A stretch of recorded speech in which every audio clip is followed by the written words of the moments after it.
views and opinions expressed in this program are those of the participants and do not necessarily reflect the views of BronxNet or the program underwriters.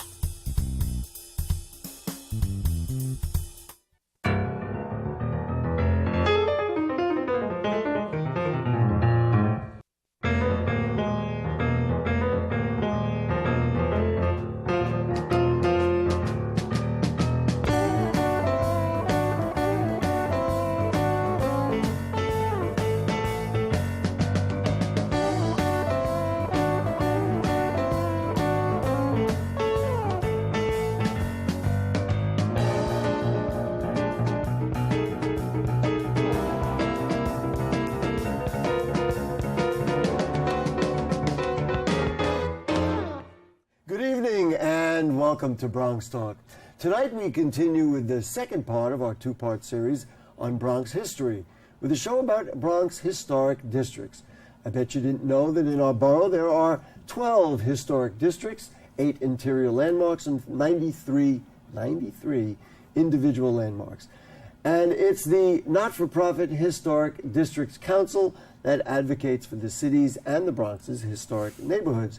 These designations help to preserve history and preserve many of our precious neighborhoods. In fact, one of tonight's guests is going to advocate for such a designation for her neighborhood. And we're going to learn what it takes to make that happen and what benefits or risks there are in that hard-fought designation. Our other guest tonight is the Executive Director of the Historic Districts Council.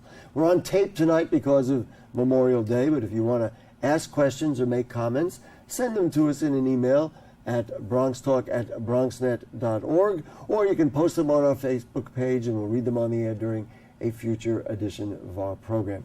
For the here and now, the Executive Director of the Historic Districts Council, Simeon Bankoff, welcome to the show. Thank you so much for having me, Gary. And the President of the Fort Independence Park Neighborhood Association, Kristen Hart, thank you for joining us. Thanks for having me.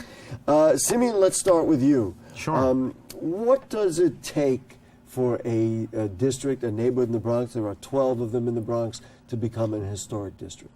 Well, Gary, first of all, thank you so much for having me here. This is very fitting that we're here talking about Bronx neighborhoods because this is the 50th anniversary of the New York City Landmarks Law. Oh, there you go, and the 101st anniversary of the Bronx. And the 101st anniversary of the Bronx. It was actually in 1965 when the City of New York created the New York City Landmarks Law. It predates the National Historic Preservation Act. So we are first and slightly better. And in the last 50 years, as you mentioned, a number of properties in the Bronx have been designated as historic districts. When something is designated as a historic district or as an individual landmark, it means that the City of New York designates that property or that area as being worthy of preservation. Now, that means that the Landmarks Preservation Commission, which is a city agency, like the Department of Sanitation or the Police Department, oversees all development in that area. So they supersede the Planning Department and the Building Department with regard to giving permission for changes in that area. What are the considerations that it would take to look at, we're going to talk to Kristen Hart's neighborhood, but really any neighborhood and say, you know what, after consideration, we think this one should be preserved in that way? Well, the criteria of the Landmarks Law is that an area or a building needs to be over 30 years old, that's it, and needs to be significant, culturally, historically, or aesthetically significant to the development of the city, state, or nation. Mm-hmm. And also, a neighborhood needs to possess a certain special sense of place. Oh boy! Yeah. And the reason I say "oh boy" is because that sounds like a so very much of the Bronx. Well, that's true, but a very subjective rendering. However, but it's we all think we live in a special place. No, but it's this certain thing of you're walking down a street on the Grand Concourse, and you don't go, "Oh, I'm on Bruckner Boulevard now. Oh, I'm in Tremont." No, you know you're on the Grand Concourse. There is that certain collaboration between the street, between the architecture on the street, between the street furniture, the buildings that are there that can be from a variety of different times, that create a feeling that you can't be anywhere else. You know, I mentioned at the top of the show that there were benefits and risks. Seems to me among the risks are a place deteriorates and you do need to make changes, and now all of a sudden you've got much more bureaucracy than you would have had it not had this. Even if people in the neighborhood had it not had this designation, right. Even if people in the neighborhood would like to see some change. I prefer to think of it as benefits and responsibilities. All right, call it anything you want. The fact is that under New York City Building Code, a private property owner needs to keep their property weather tight. You can't let a property deteriorate. That's really all the Landmarks Commission requests as well, saying, let's make sure that your building's not falling down, let's make sure that water's not coming in, and that's all the responsibilities are. Now, the fact of the matter is, yes, everything ages. We all age. Right. Whether or not we want to, right? This is really, in part, what I wanted to get to. And especially in areas where you've got wooden framed housing, because wood ages a lot harder than, for example, masonry does. You have to do regular maintenance. Now, if you're in a historic district, you then check with the Landmarks Commission, who has a group of experts that tells you, and it costs no extra money. There's no charge for the permit. That would be certainly a major part of the consideration. There's no charge for maintenance, for getting a permit for maintenance. And they say, well, you know, you really need to replace your clapboard siding. You really should scrape, get somebody to scrape your paint and put on new paint. Right. I know it might be cheaper for you to put vinyl on, but the fact of the matter is that over the long haul, over the 20-year haul, vinyl's not better for your house. Now, let's just say, and we had done this, excuse me, I can't even think of how many years ago, we had done this, I believe, with the Mott Haven district, and we were looking at some of the doorknobs. Right. Now, these were beautiful, archaic, sculpted doorknobs, whether they were, they may have been gold, whether they were solid gold or brass or whatever. I doubt that they were solid gold. Fine, but whatever they were. The streets are paved with solid gold, but not doorknobs. The streets in the Bronx, that's right. But you've got to replace a doorknob. One would think that's got to cost a little more to have it conform to the stately nature of the property.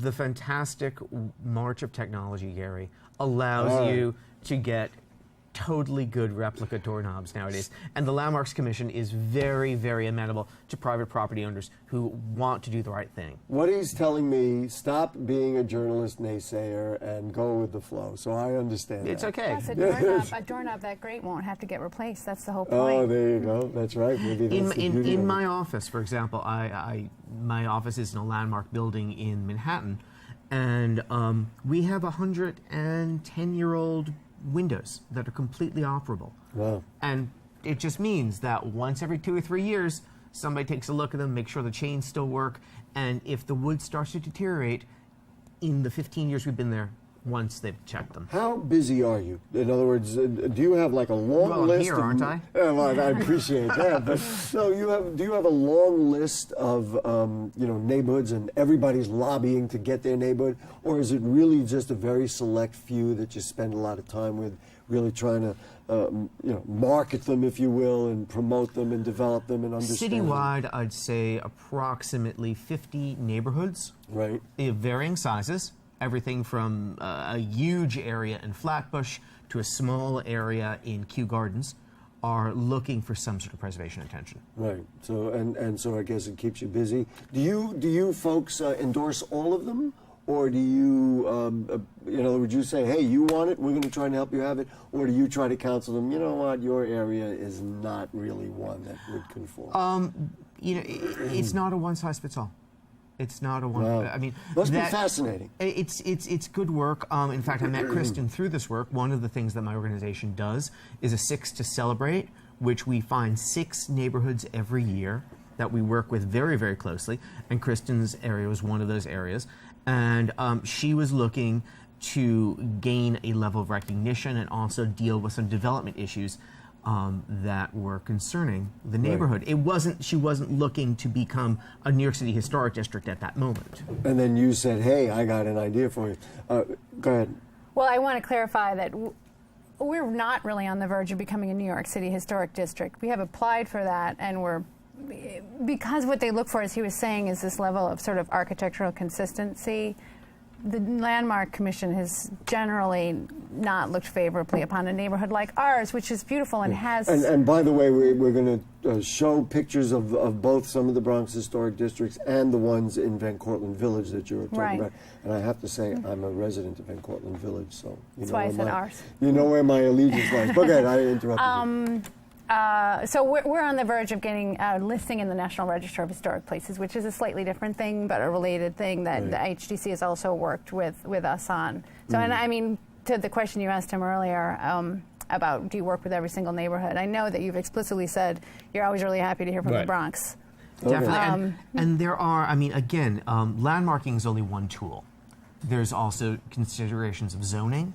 There's street beautification. There are park issues. This is what I want to do. Let's just roll. We have a bunch 'em. of. So we're going to take a look at these are among the 12 Bronx historic districts. So we're going to look at that, and then we're going to delve into the Van Cortlandt Villages issues. So I don't know if you know all of these, but if there's anything Well, you want we to point also out. included a couple of the Carnegie Libraries of the Bronx, of which there are some beautiful Are they ones. landmarked? Not all of them are landmarked. We're working on a project right now to catalog all of them and get them on the state register. Dahlia, you can just roll through these. So just let them go. Now, what is this one? This is That, I believe, is Clay Avenue. Clay Avenue Historic. Look how beautiful, and you can see why we would want to preserve that. Right. That is one of the, I want to say that's the East Tremont branch of I think the so. library. I may be incorrect. All right. But you know, one of my reasons for showing these are just so that people of the Bronx would appreciate, you know, the beauty of the architectural beauty, the historical beauty of what's in our A borough. lot of the that might historic have that? districts that we're seeing, which are in the South Bronx, actually have a lot of affordable housing in them too, and a lot of subsidized housing. And This one is interesting, by the way. well, this is the because- Grand Grand Concourse. Concourse. and even though it doesn't have that kind of look, it still qualifies Art Oh, very much Deco. so. Yeah. That's- because it's Art Deco. It's Art Deco. It's colonial revival. It's a fantastic feat of urban planning, as well as How long does the Grand Concourse Historic not District go? nearly long yeah, enough. 163rd to 177th Oh, or so it's something just like that. about Only 10 or 15 yeah, Yeah, there's- it's only the first part of what we call the Grand Concourse. And you would Historic like District. to do more. Very much so. Look That's how Mott beautiful. Haven. That's Mott Haven. Yeah. Yep. might be Longwood. Right. Yeah. Look how beautiful. But there's a lot of housing like that in the Bronx that's not landmarked too. I mean, I think a lot of people will recognize blocks that are. Now, this is PS 31, and there are advocates who said to me, you know what, had this been landmarked in that way, maybe we It is wouldn't- landmarked. It is Oh, landmarked. It's so owned by then the how are city. they able to That take it down? is, in fact, a shame of New York City.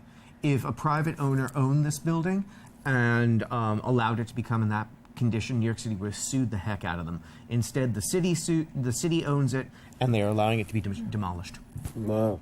And even though it's been even landmarked. though it's a landmark. And there are people that say it could still be salvaged. It's a viable building, but I think they're on the You know, verge of. But the Department of Buildings said, "Oh no, public safety concerns. No one can find the money to fix it up, well, and it really okay. should be given to Hostess College." Last question before we really delve into the really great work that Kristen has done.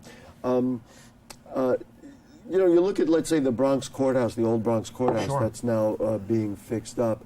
At last. Is this a way of preventing unwanted large development? In other words, you preserve an area, and like PS 31, we would think there are developers who want it, and that's why the city said, you know what, it's got to go. That's sort of conspiracy-minded. They caught me twice today on this show. The thing about Being a naysayer. I mean, the thing about being having something designated as a landmark is that it is a municipal admonition that this is worthwhile, that should be kept, that it adds something to the city. It's not about stopping development. It's about what do you want your future to be? I will give my editorial comment. How could PS 31 not have been on that category? But that's a much more complex issue. But anyway, Kristen, let's talk about Van Cortlandt Village, a place close to my heart. It's where I grew up. It's where I still live.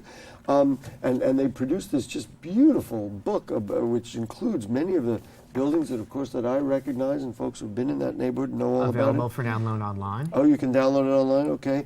Why did you think this could be preserved, even as on the National Register of Historic Places, or even now the idea of having it be an historic district?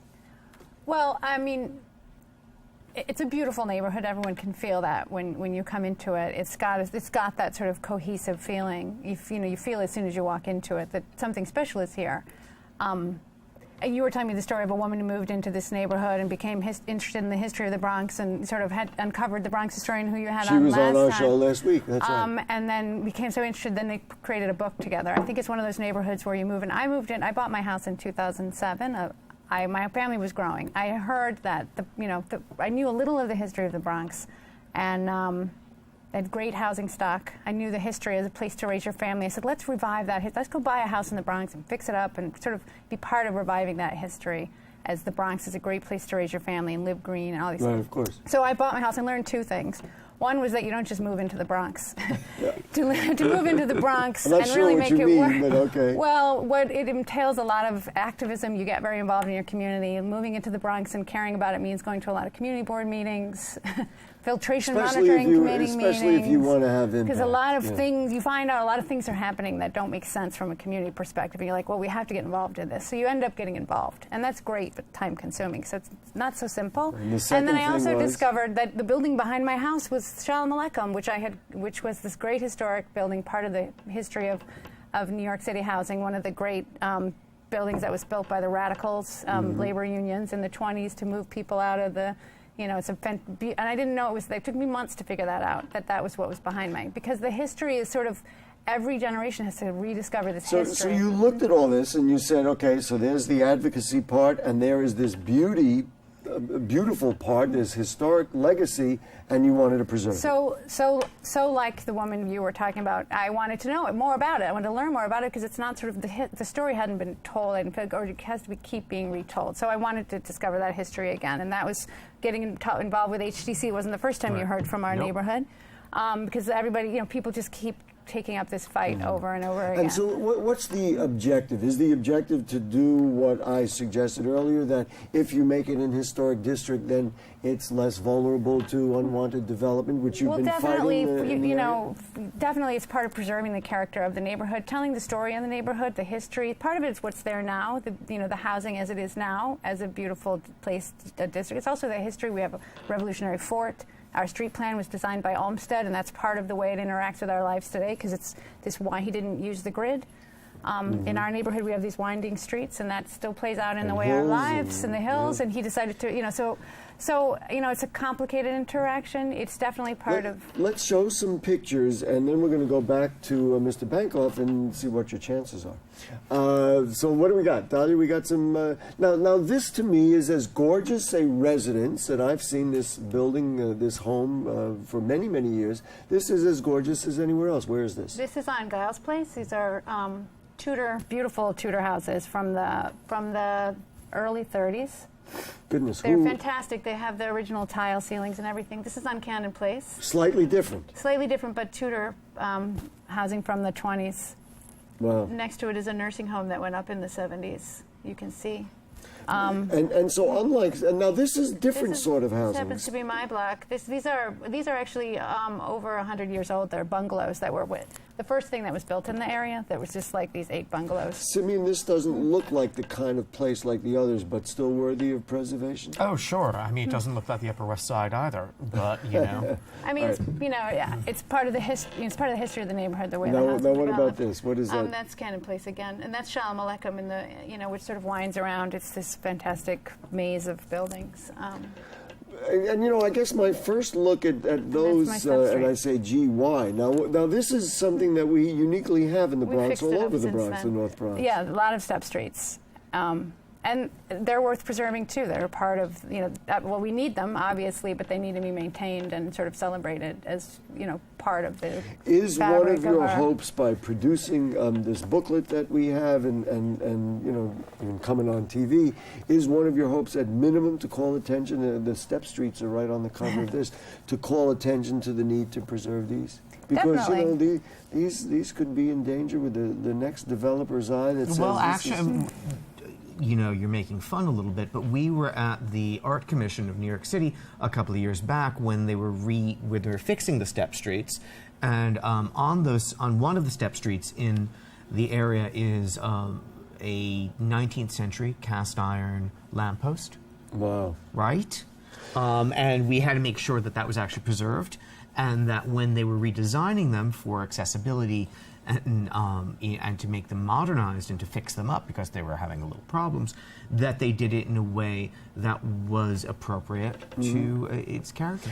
Dahlia, could we find the picture of that step street and just hold it up there? I just want to point something out, which actually, while we're sitting here, I just realized. So if you could find it, because these particular steps, I have walked up more times than anybody could remember.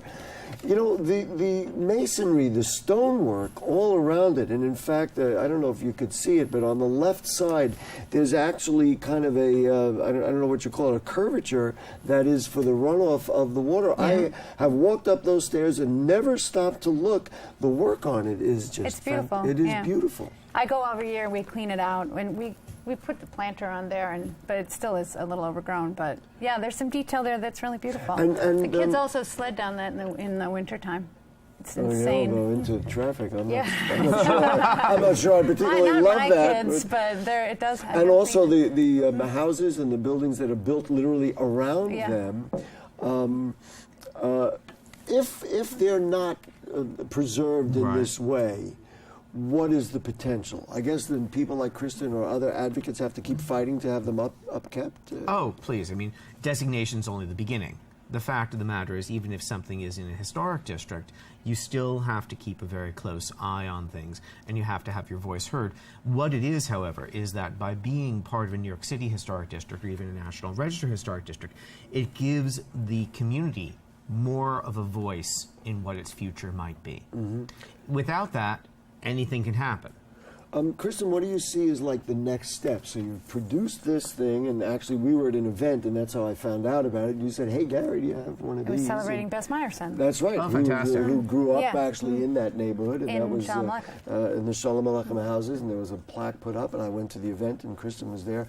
So explain to me what the next steps would be and what you ultimately would like to see. Well, our next step is that we have written an application to the National Register of Historic Places for the entire district, which we call Fort Independence Park. Or let me know what the streets are? It's Cannon Place and Giles Place and Orlap. If you look on a map, you can see there's the winding streets, really the Olmsted Van Street Cortlandt Village. Sedgwick Avenue, a little piece of it, mostly Cannon and Giles. Not including and the amalgamated houses. Somebody was asking me about that. Because they're they already are on the National Register. They are. We've already declared eligible, and that brings some protections in terms of a SHPO. It's a State Historic Preservation Office. Running out of time, so go ahead. So where are we going next? So we're hoping to get on the National Register, which brings a little bit of oversight, but not a lot. But it's mostly just brings the recognition and brings the story out in public. It's all part of keeping the community engaged. How long a process does that take? That's almost done. It's calendared. September, we don't see any problem with it. And you will invite me to the celebration? I would be happy. They're going to put us on the national lifetime resident. We're doing it. Yeah, they're going to put us on the National Register. It's just part of a bigger process of keeping the community involved, because that's New York is a system of neighborhoods. But, well, certainly the Bronx is. I can't speak for the others. That just needs to be cultivated constantly. And one of the things, Gary, is that it's really important for people outside of the neighborhood to know about the neighborhood, to know about these wonderful areas in the Bronx. Well, that's why we're putting it on TV. And that's what we're really happy to hear. Now, what I want to understand, it says in the top corner, 6 to celebrate. Why did you look at this then and say, well, you know what, this is an historic New York City neighborhood, and do you see it as a future of being an historic district, or was it not going to qualify? Well, one of the reasons why we chose it was because of Kristen and the people working with her. There we go. That it was, not only is it a worthwhile and meritorious neighborhood, but it had a strong community group that was very interested in a specific goal. In that case, it was to get on the National Register of Historic Places. Again, the 6 to Celebrate program is not specifically to get to become a New York City Historic District. I don't have that power. Would that I did, but I don't. That's the New York City Landmarks Commission. What we do is we work with neighborhood groups to achieve measurable goals. For the many viewers who are watching and are thinking, gee, my neighborhood has some incredible historic places, we would like that same kind of preservation. They should go to my website, right, which is hdc.org. That's so easy to remember. And to me, preservation is just about, keeping the community's cohesion alive. So if the people in the community know the history, then they're likely to preserve it on their own. hdc.org is the way to do it. Yep. Kristen Hart, thank you. And Thanks, thank you for Gary. your passion for my own neighborhood. And Simeon Bankoff, thanks for helping us preserve what's important. My in the pleasure. Borough of Thank the you for having Bronx. us here. Folks, if you have further questions or comments on anything you heard on tonight's show or anything going on in the Bronx, then email them to us at bronxtalk@bronxnet.org, or you put them on our Facebook page and we'll read them on the air during a future edition of our program. We invite you to like Bronx Talk on our Facebook page. And next week we help celebrate Gay Pride Week with a show on the LGBT community, which is a vibrant and growing community in the borough of the Bronx. We say thank you to Dahlia and Shirley and Helen and all the thousands of people working here, and we'll see you next week. Good night.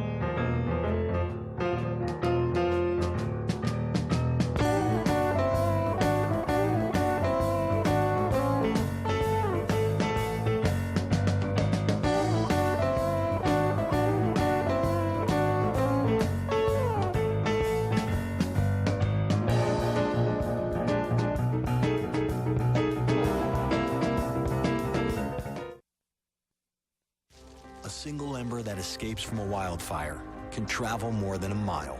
You can't control where that ember will land, only what happens when it does.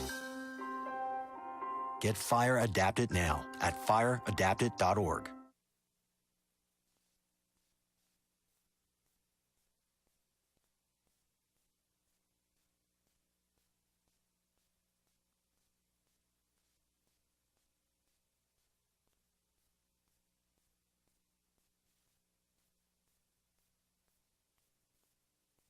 I grew up in the housing projects of Cleveland. I didn't even know that life could be any better than it was. Education for me has been a way to get away from the agony of what was normal life. I want to be able to impact the community, not just look back on where I came from, but to reach back to where I came from and pull some people up with me. My name is David, and I am your dividend.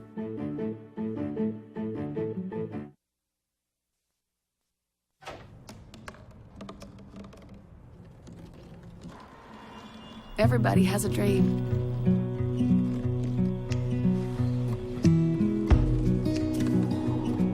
Mine was to see the ocean. And with a little help, I made it.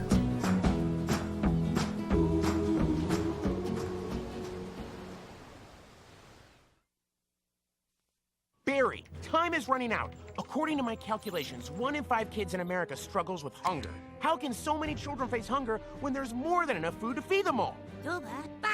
You're right, Barry. We can help solve hunger by teaming up with Feeding America to get food to hungry kids in communities across the country. Help Flint and the Feeding America network of food banks get food to the people who need it in your community. Find your local Feeding America food bank at feedingamerica.org/hunger. Together, we're Feeding America. A new